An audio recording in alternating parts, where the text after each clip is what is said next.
Before you begin, remove the optical drive, base enclosure, battery, hard disk drive assembly, wireless module, display panel assembly, and display bezel. Removal. Partially remove the display panel cable from the routing channel on the display enclosure. Remove the four 3mm P1 Phillips head screws that secure the display panel to the display enclosure.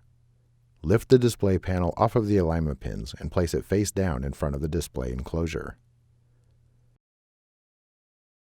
Peel back the retention tape and disconnect the display panel cable from the display panel. Remove the display panel. Reverse this procedure to install the display panel.